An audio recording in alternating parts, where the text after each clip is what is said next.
I'm about to card some fiber right here on my drum carder. I have a hat order that I need to get going on. So I am a felt artist. This is my path to mastery. I make felt hats and other wearables out of alpaca fleece. This one has some repurposed silk in it from India and also a peacock feather from our flock. But the hat that I'm going to be working on today is a child-size fedora. So I have my black fiber right here. I've already washed it, I've already picked it. It's absolutely beautiful. This is from our alpacas on our farm. So before I card it, I do like to separate it a little bit just by pulling it apart like this. It helps it go through the carder a little bit easier. And then I slide a little bit underneath the first roller and start spinning it. The first roller pulls it through and passes it to the second roller.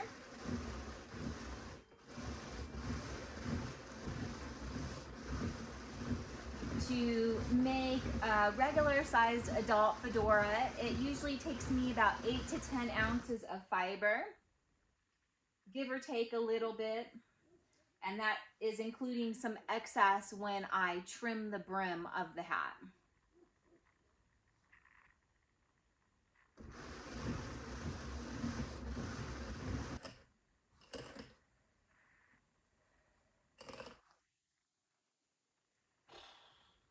And now I have a big fat bat. However, it's always in best practice to split it in half and card it a second time. You can see there is some grass left in here that I missed, and black is the hardest to clean because it shows absolutely everything. But anyhow, by carding it a second time, it'll encourage those grass pieces to fall out. So I'm going to split it in half and then card it again.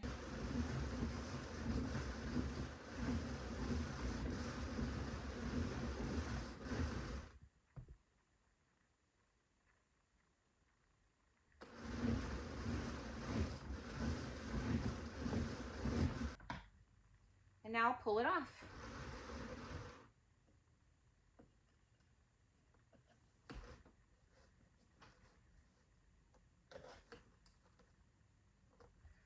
You can see why making a hat actually takes a long time, because everything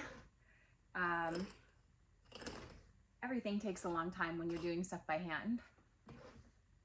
Even with the tools that I use, like this drum carder and the roller and the spinning wheel or whatever, those tools are in service to my hands and in service to the art.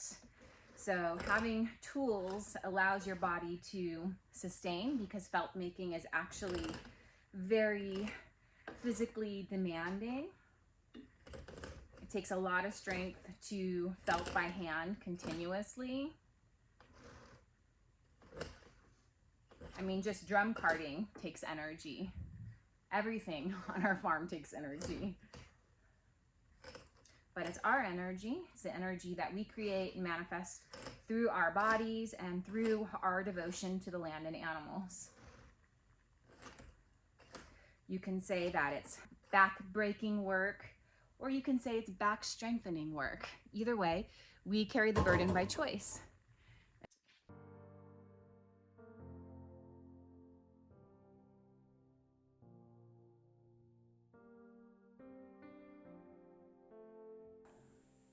There are so many different stages and phases that go into every single hat that I make, starting with caring for the animals on a daily basis, to shearing them, to then hand washing the fiber, letting it dry, and then carding it like you saw me do earlier.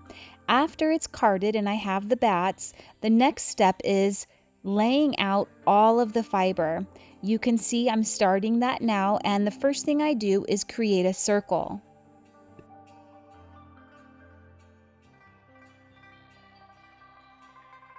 It's hard to believe that this is actually going to be a felt fedora, but I promise you it will. After I have the outline of the circle made, I start to fill it. After I fill in the circle, then I lay many more layers on top of each other, crisscrossing them before I even start the felting process.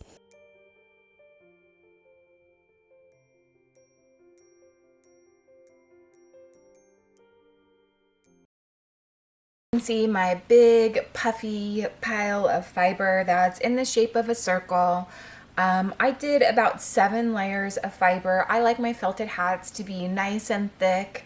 You know, that's one of the things that actually separates them from, you know, mass-produced felted hats that you can buy maybe at the mall or from a hat maker even that buys factory felt hats, right? Those hats are going to be a lot more thin and definitely not look like they're handmade. So I still like my hats to look very natural and earthy, so I like thicker felted hats. So I've got my big circle of fiber here laid out. And then I've got a plastic bowl with a bar of olive oil soap. Olive oil soap saves the skin on your hands, literally, because when you start doing a lot of felting, you will notice that your hands get so dry and they start to crack. And I work with animals and land all day, and I need my hands to be like super durable and taken care of. So olive oil soap works best for me. A kettle full of hot water that I just heated up on the stove, and then my bowl and soap. So I'm going to pour some water in there, and just to get this pile of fiber wet completely, it's probably going to take this whole kettle. This allows the soap just to dilute kind of slowly into the water. I like to give the water to the fiber in a circular fashion so it actually continues to hold that circular shape really well.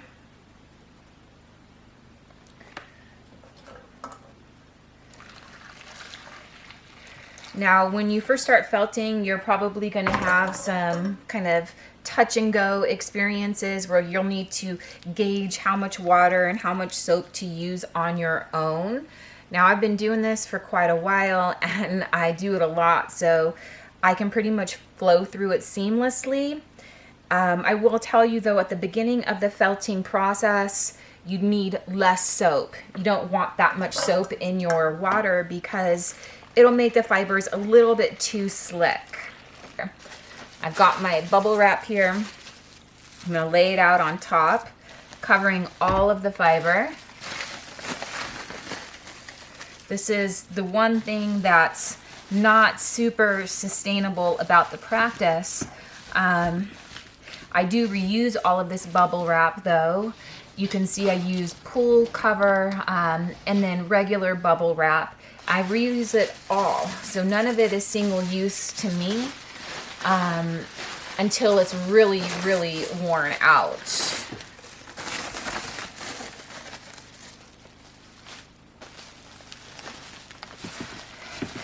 After I've got it completely covered with plastic, then I want to make sure the water gets dispersed to all of the fiber. So I'll start spreading it out from the center out. Oh, it's so hot. The heat actually feels really good on my hands because hot water is hard to come by when you live off grid. You know, it's not like you can just turn on a faucet and take a hot shower. Any hot water we use has to be boiled on the propane stove. So you have to work for it. So definitely it makes me appreciate hot water. So this is pretty well saturated. Now you can just use your hands and start kind of creating some friction. Ooh, it's so hot though. Now the original felt makers, I believe, instead of you know, using plastic, because obviously plastic didn't exist on Earth back then, I believe they used animal hides. Animal hide underneath the fiber, animal hide on top of it, because this is a really, really ancient, primitive practice. This was one of the very first textiles that man, you know, humanity ever created. Because the original humans had access to animal fiber and plant fiber. So this creates one unwoven piece of fabric. It's really magical. Now I've got this felting tool and I'm going to go ahead and switch to this.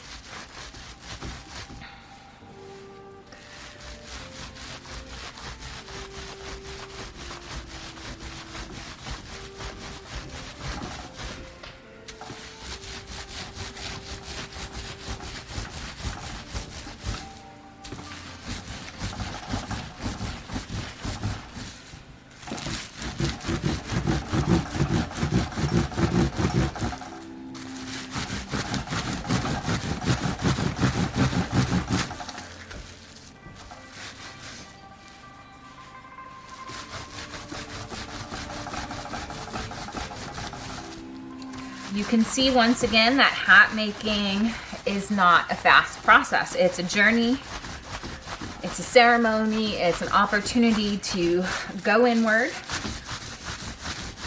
and make it a meditation and reflect. I just read the other day that making fiber art actually releases dopamine in your brain, which is a hormone that makes you feel more relaxed, at ease, or perhaps happy or present in your reality. So fiber art is very healing. Kind of like, you know, think about that dopamine that you might get from having a good meditation.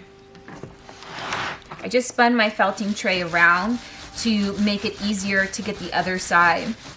Now I've learned from doing this that you have to work efficiently with your body, right? You don't want to be making your body reach too far and be all out of alignment, right? You're not going to be able to sustain as a felt artist. At least that's what I learned. So it's better just to keep your hands, you know, under your shoulders as much as you can, because then I can use my body weight as I felt. Instead of arm strength, it's body weight pressure and arm strength.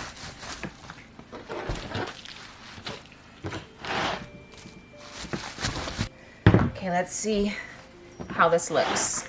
Now we're just still in the very, very early stages of felting, but you can see it's already starting to felt, less around the edge, more so in the center.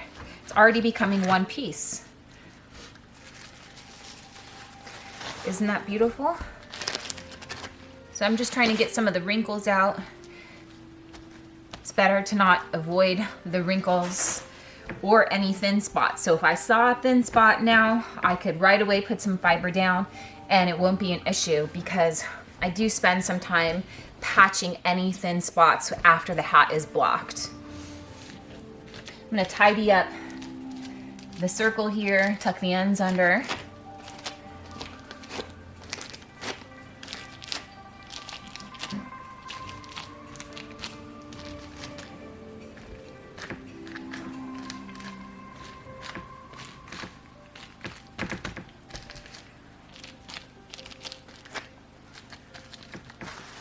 And lay my plastic out again.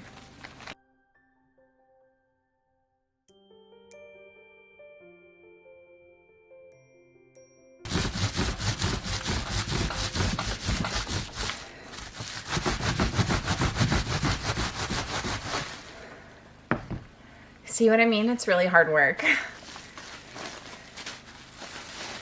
but it's worth it, because it creates this beauty. So it's looking pretty well felted. Let's see. I'm going to flip it over.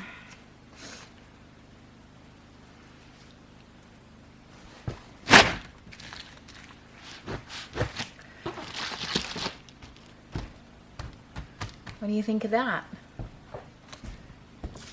On this side, I'm not going to even use the plastic for a little while. I'm just going to roll it out with my roller. You can see that this felt so quickly. It kind of has this needle felting effect on the fiber where it pushes it through. Because by felting, you're really entangling the scales on the fiber.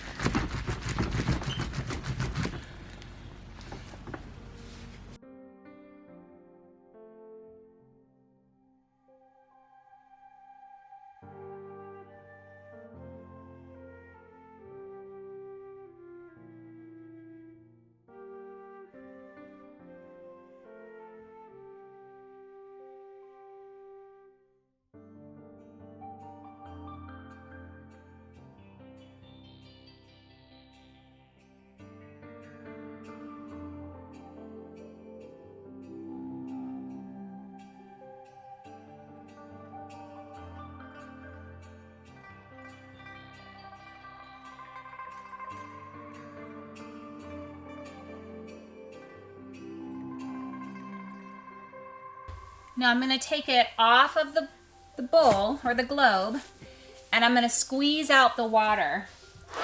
I've got a gray water bucket right here. Gray water is a permaculture practice. That's when you use wastewater a second time as a resource. We use all of our wastewater in the garden or in our compost piles. So we don't let water just go to waste because we don't have a well and we don't have running water. So all of the water that we use for every single need that we have to carry. And we rely on rainwater or hauling water, which is a very different relationship to water.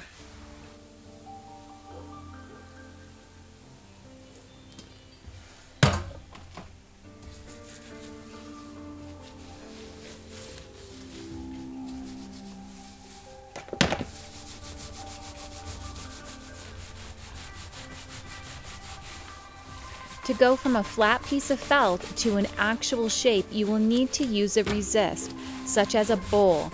In this case, I'm using half of a globe to get the hat shape started.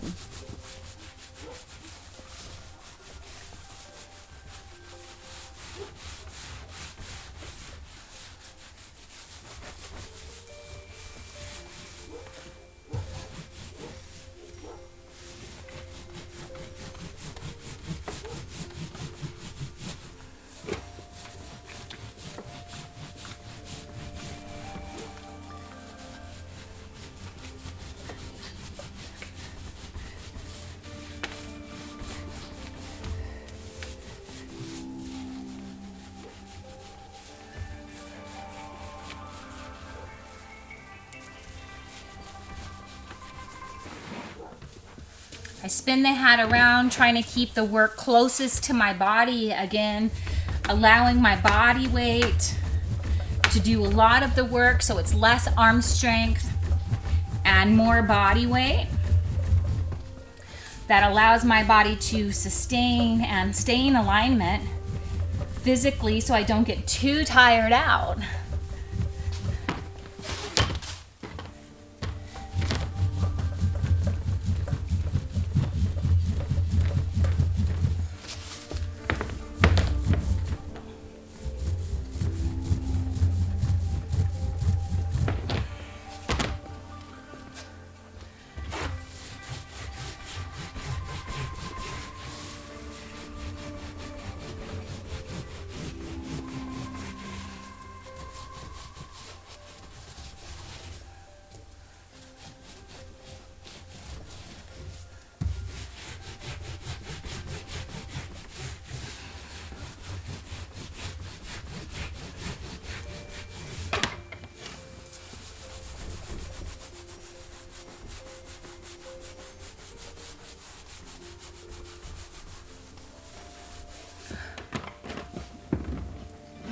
I'm going to take it off the mold and drain the water out.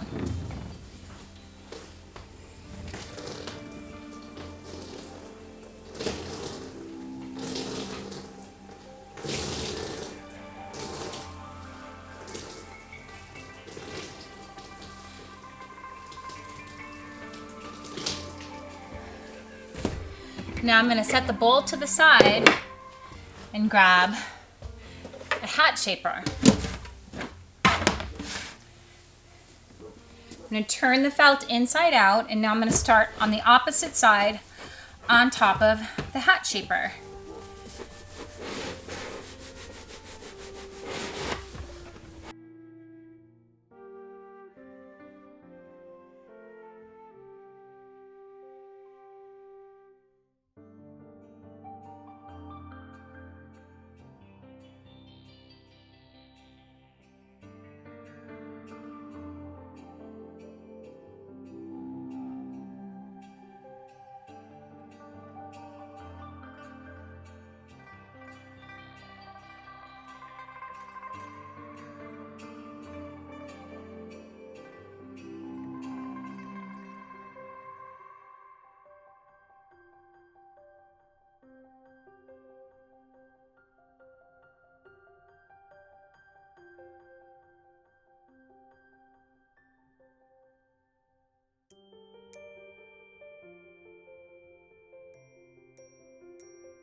His ways. We'll go back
So the hat's ready, except now it has to be rinsed because we want to get all of that soap residue out of it in order to restore the pH. So I'm just going to fill this pot up with water and rinse it out a couple times.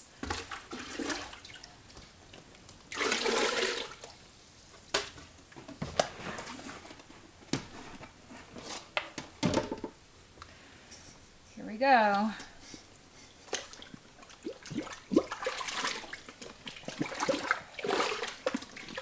So it pretty much destroys the form, but that's okay because we're going to put it back on the hat shaper in a sec.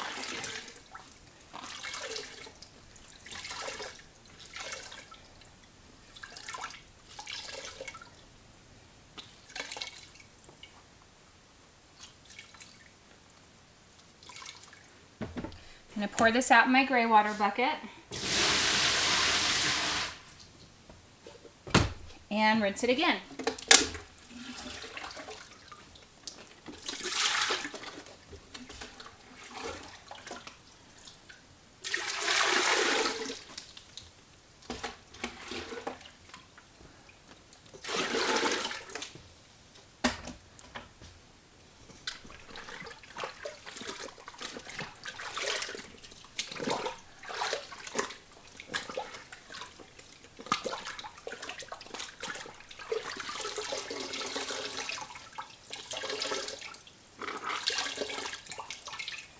The water is running pretty clear, so I think it's good. And you can feel the difference with your hands between fiber that is full of soap residue and fiber that is not. So again, this goes into the gray water.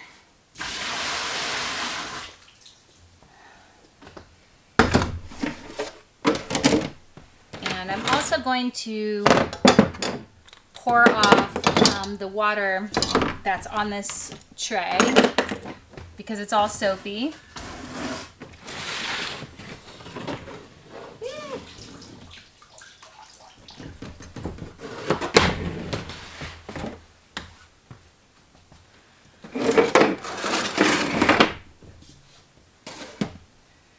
Now I'm going to put the fiber, the felt, back onto the hat shaper.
There we go.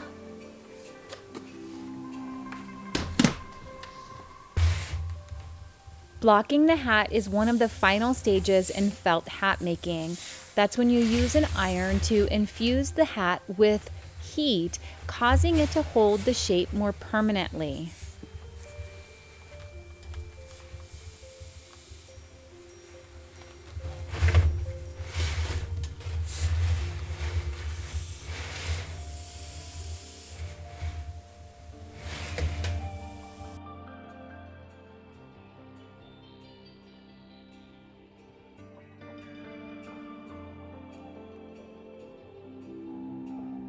Hi, thank you for this hat. I love it. I have a special tree upstairs. This is gonna be the special star of that tree. Special tree with a special star. Thank you.